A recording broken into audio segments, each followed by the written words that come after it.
AI 버블 논쟁 한창이잖아요. AI 버블이다 아니다. 사실 업황은 계속 지금도 자고 일어나면 계속 더 좋아지고 있거든요. 브로드컴이 CEO가 한국 와가지고 삼성의 이제 부회장을 만나가지고 28년까지 좀 우리 다 계약 맺자 그랬는데 삼성전자에서 거절을 했대요. 엔비디아 물량 주기도 빠듯한가 봐요. DDR5가 나온 지가 좀 됐지만 가격이 한번 떨어졌다가 이렇게 횡보하다가요 그냥 위로 솟아버렸어요. 역대 최고 가격, 처음 출시한 가격이 넘은 거는 이번 반도체 사이클 최초입니다.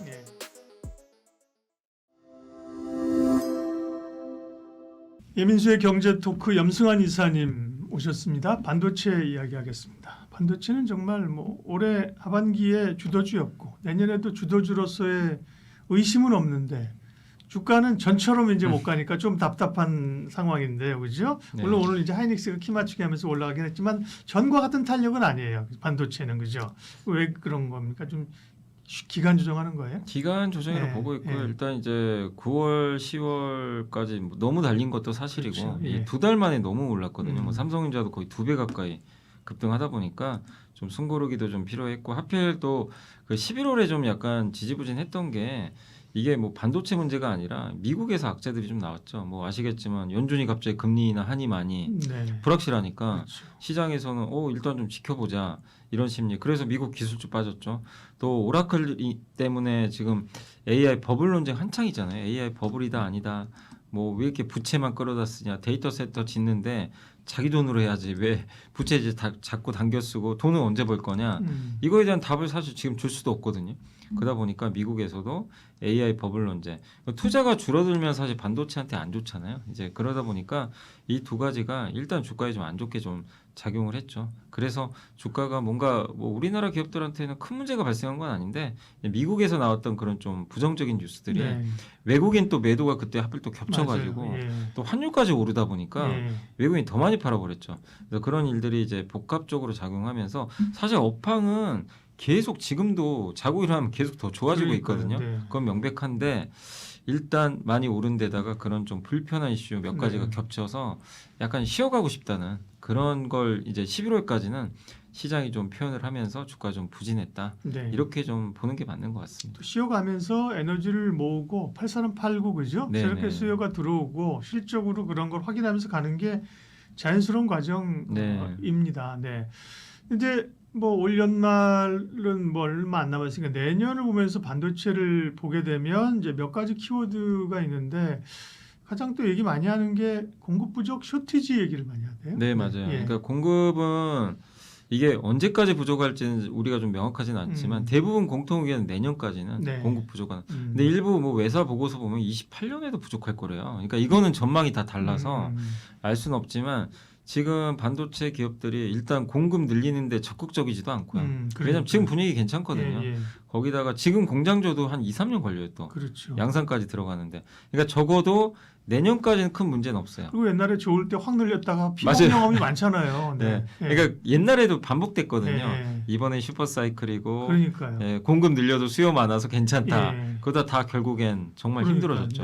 근데 그러다 보니까 물론 이제 그때랑 지금 또 다른 부분도 있겠지만 어쨌든 그리고 많은 지금 반도체 기업들이 HBM에 다 집중하다 보니까 범용 반도체 만들 여력도 사실 부족하고요. 거기다 요새 갑자기 구글 TPU 나와가지고 TPU에도 HBM 많이 들어가거든요. 근데 이거 여기에 또 집중해야 돼요. 그러니까 엔비디아 집중해줘야죠. 구글 TPU 집중해줘야 돼요. 여기만 있나요? 계속 지금 늘어나죠. 자체치. 그럼 거기에 HBM 대느라 바쁘거든요. 그래서 좀 저번에 놀랬던 게 기사를 보니까 HBM4 그게 이제 구글 TPU에 들어가는 게 삼성이 품질 테스트 통과했다고 뉴스가 나왔는데 거기서 좀 놀라웠던 게 이걸 설계하는 기업이 브로드컴인데 브로드컴이 CEO가 한국 와가지고 삼성의 이제 부회장을 만나가지고 그 얘기를 했다고 하더라고. 28년까지 좀 우리 다 계약 맺자. 그랬는데 삼성전자에서 거절을 했대요. 26년까지만 하재요. 왜 이렇게 고자세로 나갔냐면 엔비디아 물량 주기도 빠듯한가 봐요. 그러니까 이제 만드는 공간은 한정돼 있다 보니까 브로드컴이 주고 싶어도 다 못 주는 거예요. 그걸 보면 HBM도 이렇게 부족한데 범용 디램 만들 여력은 여전히 부족하기 때문에 일단 적어도 내년까지 공급이 늘어나기는 현실적으로는 쉽지 않다. 네. 근데 이제 엇갈리는 건 27년이에요. 왜냐면 27년부터는 용인 클러스터 있죠. 거기 그 하이닉스 요 공장도 그때쯤이면 좀 완공이 될 거고 예. 삼성의 평택 공장도 어쨌든 이제 P5 공장인데 거기도 27년 하반기 요 정도면 좀 완공이 될 수 있으니까 그러면 27년 되면 좀 분위기가 약간 그래도 공급 늘지 않을까? 이게 좀 나올 수도 있대요. 근데 그건 그때 가봐야 되겠지만 어쨌든 지금 논란의 여지는 없는 건 26년이다. 그래서 공급 부족은 이어지고 수요는 꺾일 가능성이 별로 없잖아요.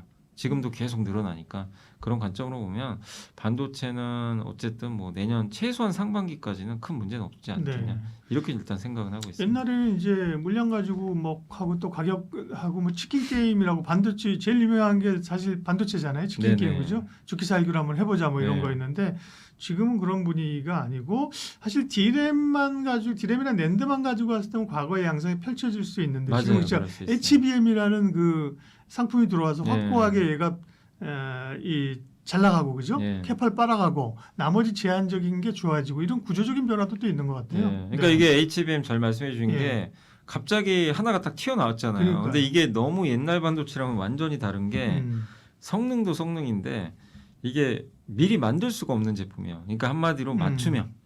엔비디아의 그러니까 옛날 같으면 그거죠. 엔비디아의 GPU에 이제 이 하이닉스뿐만 아니라 삼성이든 마이크론이든 그냥 다 같이 넣었을 거예요. 그러니까 지금 여러분이 쓰시는 디램 이렇게 PC에서 한번 분해하셔가지고 네. 삼성 거 빼고 혹시 삼성 거 있으면 빼가지고 네, 팔아요? 비슷한 용량에 팔면 되나요? 비싸니까 요즘에. 네.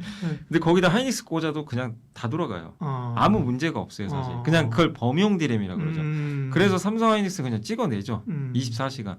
그래서 공급은 줄일 수가 없어요 사실은. 꾸준히 늘었고 수요에 의해서 움직였는데 HBM은 그런 게 아니라 엔비디아가 원하는 규격이 있단 말이에요. 그걸 맞춤형으로 만들어줘야 되는데 삼성은 그걸 못 맞췄죠.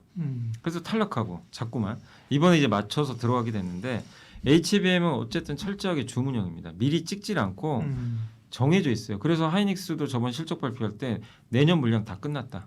주문 완판 이렇게 했고 삼성도 완판됐다고 그랬거든요. 이 얘기는 뭐냐면 결국 이 디램 제조사들이 이 예측을 할 수가 있어요. 아, 이 정도 수요니까.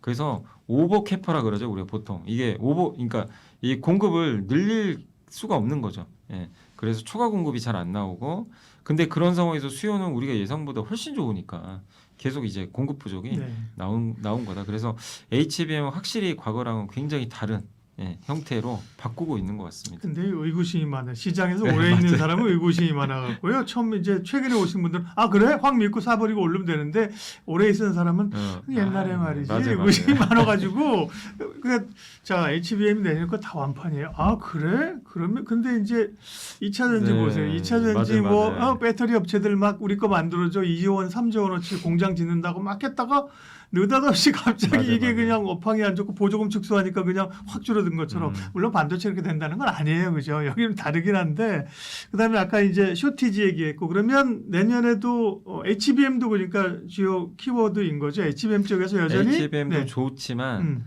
D램 그 범용도 좋아지는 거죠. 왜냐하면 여기는 뭐 수요가 꼭 좋은 게 아니라요. 그냥 안 만드니까 그래서 가격이 이제 미친 듯이 올라요. 그래서 오히려 요새 삼성전자가 더 강한 이유가 범용 디램 비중이 훨씬 높잖아요. 근데 삼성이 잘한 게 아니라 그냥 이 범용 디램 가격이 그냥 올라버려요. 그러니까. 중국 CXMT도 옛날 DDR4 안 만듭니다. 막 가만히 있었는데 그렇죠. 주유소한다고 땅 사 있었는데 땅값 오르니까 맞아요. 그러니까 이 땅값이 그냥 우리 상상 이상으로 가는. 그러니까 저 이번이 왜 놀라운 사이클이냐면 반도체 가격은요. 처음 출시할 때가 최고가예요. 아마 아실 그렇겠죠. 거예요. 그리고 IT 제품 원래 떨어지잖아요. 그래서 떨어지다가 좀 일정 부분 반등하다가 소멸해요. 또 신제품 나와요. 근데 이번 반도체 사이클은 너무 다른 게 DDR5가 나온 지가 좀 됐지만 가격이 한번 떨어졌다가 이렇게 횡보하다가요. 그냥 위로 솟아버렸어요. 그냥 이 역대 최고 가격 처음 출시한 가격이 넘은 거는 이번 반도체 사이클이 최초입니다. 이런 적은 단 한 번도 없었어요. 수급 논리네, 그죠? 그러니까 얼마나 공급이 부족한지 이게 HBM 나오면서 모든 게 이제 상황이 완전히 바뀌어버린 그런 현상이 나온 것 같아요.